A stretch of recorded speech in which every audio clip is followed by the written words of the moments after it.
اعوذ باللہ من الشیطان الرجیم بسم اللہ الرحمن الرحیم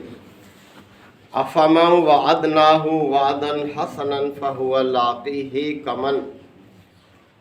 متعناہ متاع الحیاۃ الدنیا ثم ہوا یوم القیامۃ من المحضرین وَيَوْمَ يُنَادِيهِمْ فَيَقُولُ أَيْنَ شُرَكَائِيَ الَّذِينَ كُنْتُمْ تَزْعُمُونَ قَالَ الَّذِينَ حَقَّ عَلَيْهِمُ الْقَوْلُ رَبَّنَا هَؤُلَاءِ الَّذِينَ أَغْوَيْنَاهُمْ كَمَا غَوَيْنَا تَبَرَّأْنَا إِلَيْكَ مَا كَانُوا إِيَّانَا يَعْبُدُونَ وَقِيلَ شُرَكَاءَكُمْ فَدَعَوْهُمْ فَلَمْ يَسْتَجِيبُوا لَهُمْ وَرَأَوُا الْعَذَابَ لَوْ أَنَّهُمْ كَانُوا يَهْتَدُونَ وَيَوْمَ يُنَادِيهِمْ فَيَقُولُ مَاذَا أَجَبْتُمُ الْمُرْسَلِينَ فَعَمِيَتْ عَلَيْهِمُ الْأَنْبَاءُ يَوْمَئِذٍ فَهُمْ لَا يَتَسَاءَلُونَ فَأَمَّا مَنْ تَابَ وَآمَنَ وَعَمِلَ صَالِحًا فَعَسَىٰ أَنْ يَكُونَ مِنَ الْمُفْلِحِينَ۔ صدق اللہ مولانا العظیم۔ ذرا سورہ القصص کے یہ 7ویں رکوع کی ابتدائی آیات ہیں۔ یاد رہے کہ یہ آیات نبی کریم صلی اللہ علیہ وسلم کے مکی دور سے تعلق رکھتی ہیں، اور نبی کریم صلی اللہ علیہ وسلم کو تقریباً 7 سال گزر چکے تھے اہل مکہ کے سامنے اللہ کی دعوت پہنچاتے ہوئے، لیکن یہ لوگ مسلسل اپنی ضد اور ہٹ دھرمی پر قائم تھے، شرک میں مبتلا تھے، آخرت کا انکار کرنے والے تھے۔ تو یہاں یہ بات ذہن میں رکھنی چاہیے کہ انسان جو ہے یہ ایک لامتناہی دور سے گزر رہا ہے،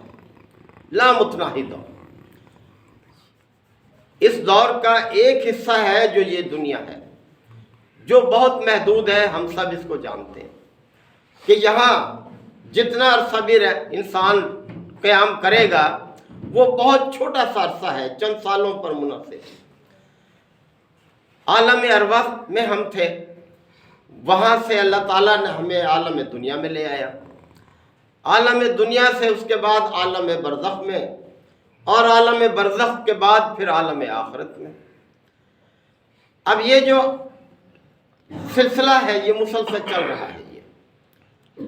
اور یہ اس وقت تک چلتا رہے گا جب تک عالم ارواح میں آخری روح موجود ہے، یعنی جب تک وہ دنیا میں نہیں آ جاتی، اور دنیا سے گزر کر جب سب ارواح عالم برزخ میں چلی جائیں گی تو پھر قیامت قائم ہو جائے گی، پھر اللہ تعالیٰ سب کو اپنے سامنے حاضر کر لے گا اور ہمیشہ کی زندگی عطا کر دے گا۔ اب دیکھیں کہ عقل مند کون ہے، کہ یہ جو عالم دنیا ہے یہی ایک با اختیار دور ہے انسان کے لیے، کہ اس میں اسے اختیار حاصل ہے کہ وہ جو چاہے سو کرے، جبکہ عالم ارواح میں اسے کوئی اختیار نہیں، عالم برزخ میں اسے کوئی اختیار نہیں، اور پھر آخرت میں بھی اس کو کوئی اختیار نہیں ہے۔ تو یہ بڑا اہم دور ہے، یہ جو عالم دنیا کا دور ہے یہ، کہ اس میں وہ ایک بااختیار مخلوق کے طور پر ہے۔ اللہ نے سامان زندگی اس میں رکھا ہوا ہے، اور اس دنیا کو خوب مزین کر دیا ہے متاع دنیا سے، کہ انسان محض ان کے پیچھے پڑ کر آخرت کو بھول جاتا ہے، یا آخرت کو پیش نظر رکھ کے اس دنیا کو بسر کرتا ہے۔ تو دیکھ لیں کہ عقل مند کون ہے۔ اللہ تعالیٰ نے اس دنیا میں ہمیں رکھ کر ایک طریقہ بھی دیا ہے زندگی بسر کرنے کا۔ اگر اس طریقے کے مطابق انسان زندگی بسر کرتا ہے تو وہ کامیاب ہے، پھر وہ اپنے آخرت کی جو ہمیشہ کی زندگی ہے اس نے اپنے لیے عیش پسند زندگی بنا لی، اس کا سامان کر لیا اس نے۔ لیکن اگر وہ اس چند روزہ زندگی کو ہی سب کچھ سمجھ بیٹھتا ہے اور اللہ کی بغاوت اور سرکشی کو اختیار کر کے زندگی کو بسر کرتا ہے تو اس نے بہت ہی گھاٹے کا سودا کیا ہے۔ اس نے اس معمولی سی مختصر سی قیام گاہ کو آخرت کے لیے بدترین اس نے جو ہے وہ ذریعہ بنا لیا اس کے لیے۔ تو یہ چیز بار بار سمجھائی جا رہی ہے انسان کو کہ دیکھو بہت محتاط ہو کر زندگی بسر کرو، اللہ ہی کی بندگی میں رہو، تو آخرت کی زندگی تمہارے لیے جو ہمیشہ کی زندگی ہے بڑی آسودہ حال ہوگی۔ اور اگر تم نے یہاں کی زندگی کو بس اسی کو سب کچھ سمجھ لیا اور آخرت کو فراموش کر دیا تو پھر ہمیشہ سزا میں رہو گے، اور کتنی ذلت آمیز ہے وہ زندگی۔ تو یہاں اسی حوالے سے بات کی جا رہی ہے کہ افمن وعدناہ وعدا حسنا، بھلا وہ شخص جس سے ہم نے اچھا وعدہ کیا ہوا ہے، یعنی نیک عمل کے ساتھ زندگی بسر کرو اچھا بدلہ دوں گا، یہ اللہ کا وعدہ ہے۔ اور نیک عمل کیا ہے؟ اللہ کی اطاعت اور بندگی میں جو عمل ہوگا وہ نیک عمل ہوگا۔ اس لیے فرمایا افمن وعدناہ وعدا حسنا، بھلا وہ شخص جس سے ہم نے ایک اچھا وعدہ کیا ہوا ہے، فہوا لاقیہ، اور وہ اس کو پانے والا ہے، اس وعدے کو حاصل کرنے والا ہے، کمم، بھلا وہ اس شخص کی طرح ہو سکتا ہے، متعناہ متاع الحیات الدنیا، جسے ہم نے صرف دنیا کی زندگی کا سامان دیا ہے، ثم ہوا یوم القیامت من المحضرین، اور پھر وہ قیامت کے دن سزا پانے والوں میں حاضر ہوگا، یعنی اس حال میں حاضر ہوگا کہ جو لوگ سزا کے مستحق ٹھہریں گے۔ تو کیا دونوں برابر ہو سکتے ہیں؟ تو سوچ لو دنیا میں کس طرح سے زندگی بسر کرنی ہے، کس طریقے کو اختیار کرنا ہے۔ وَيَوْمَ يُنَادِيهِمْ، اور وہ دن بھی پیش نظر رکھو جب وہ پکارے گا انہیں، فَيَقُولُ، اور پھر ان سے پوچھے گا، اَيْنَ شُرَكَائِي الَّذِينَ كُنْتُمْ تَزْعُمُونَ، کہاں ہیں میرے وہ شریک جن کے بارے میں تم طرح طرح کے گمان کرتے تھے کہ یہی ہمارے کارساز ہیں، یہی ہماری بگڑی بنانے والے ہیں، اور انہی کی تم سیوا میں اور پوجا میں لگے رہے، اور میری دعوت کو تم نے ایک طرف اٹھا کے رکھ دیا۔ تو وہ دن ضرور آئے گا جب پوچھے گا اللہ تعالیٰ ان سے جنہوں نے اللہ کے ساتھ دوسروں کو شریک ٹھہرایا کہ بتاؤ اب کہاں ہے وہ۔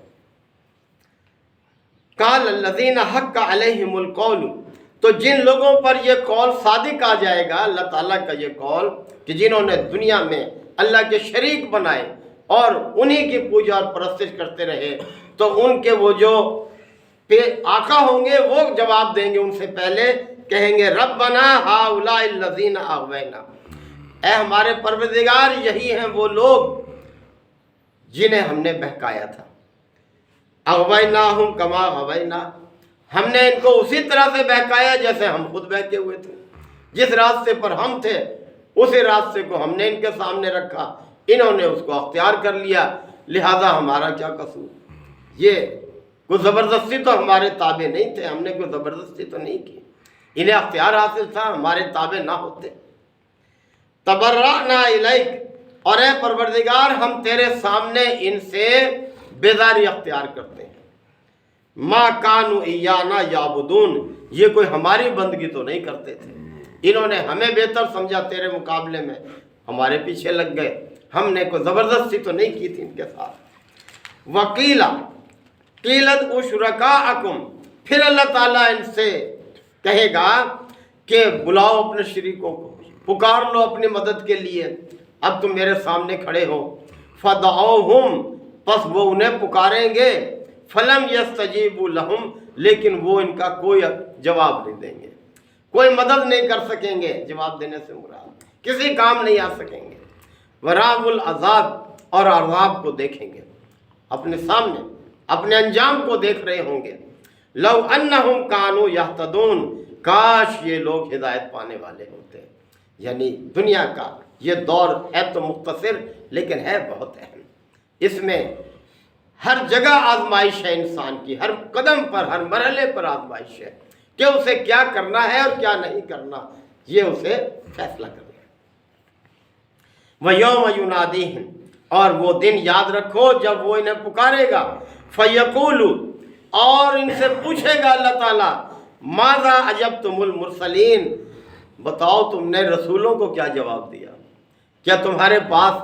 میرے پیغمبر نہیں آئے تھے، کیا انہوں نے تمہیں سمجھایا نہیں تھا، تمہیں آج کے دن کی ملاقات سے باخبر نہیں کیا تھا تمہارے سامنے زندگی بسر کرنے کا طریقہ نہیں بتایا تھا؟ پوچھے گا اللہ تعالیٰ کہ میں نے تو حجت تمام کی تھی، کوئی کسر نہیں چھوڑی تھی، تمہیں پیدا کیا تھا تو ساتھ ہدایت کا سامان بھی کیا تھا، میں نے رسول بھی بھیجے تھے میں نے، اور دونوں انجام تمہارے سامنے واضح کر دیے تھے میرے پیغمبروں نے۔ آج کے دن کی ملاقات کا تمہیں بتایا تھا کہ تمہیں حاضر ہونا ہے، تم نے مانا نہیں، اپنی منمانی کی، طرح طرح کے معبود اختیار کیے۔ تو اللہ تعالیٰ فرما رہے ہیں کہ جس دن وہ پوچھے گا ماذا اجبتم المرسلین، کہ تم نے رسولوں کو کیا جواب دیا، فعمیت علیہم الانباء یومئذ، پس پھر اس دن انہیں کوئی جواب نہیں سوجے گا، اس لیے کہ قصوروار تو خود تھے، کیا جواب ہو سکتا۔ فہم لا یتساءلون، اور نہ ہی وہ آپس میں کچھ پوچھ گچھ کر سکیں گے، یعنی وہ ان کے معبود جو بھی تھے آپس میں پھر دونوں ہی مجرم کی حیثیت سے ہوں گے۔ اب اللہ تعالیٰ نے دیکھیں حل بھی بتایا ہے، دیکھو جو کچھ ہو چکا سو ہو چکا، اتنی قریش مکہ کو کہا جا رہا ہے جیسے گزار لیا چلو ہو گیا، لیکن فَأَمَّا مَنْ تَابَ، بس جس نے توبہ کر لی آج اس دنیا میں جس نے اپنے گناہوں سے توبہ کر لی،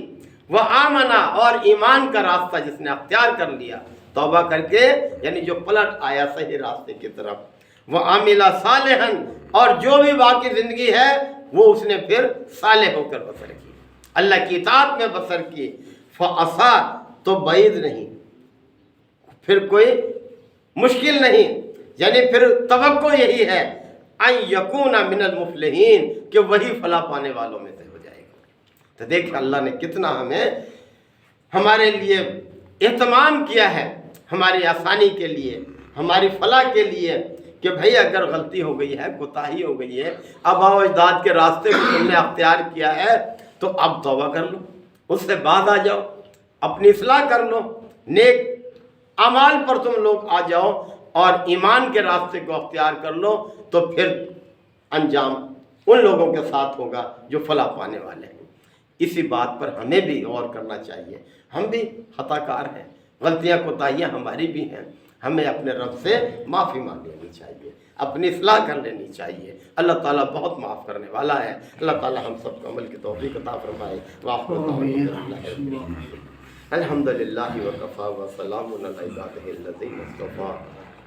ربنا آتنا فی الدنیا حسنہ وفی الآخرۃ حسنہ وقنا عذاب النار وادخلنا الجنۃ مع الابرار یا عزیز و یا غفار یا رب العالمین۔ اللہم انک عفو کریم تحب العفو فاعف عنا۔ اللہم من احییتہ منا فاحیہ علی الاسلام ومن توفیتہ منا فتوفہ علی الایمان۔ یا شافی الامراض اشف مرضانا ومرضى المسلمین، یا قاضی الحاجات اقض حاجاتنا وحاجات المسلمین۔ اللہم اعز الاسلام والمسلمین۔ ربنا تقبل منا انک انت السمیع العلیم وتب علینا انک انت التواب الرحیم۔ صلی اللہ تعالی علی خیر خلقہ محمد وآلہ وصحبہ اجمعین۔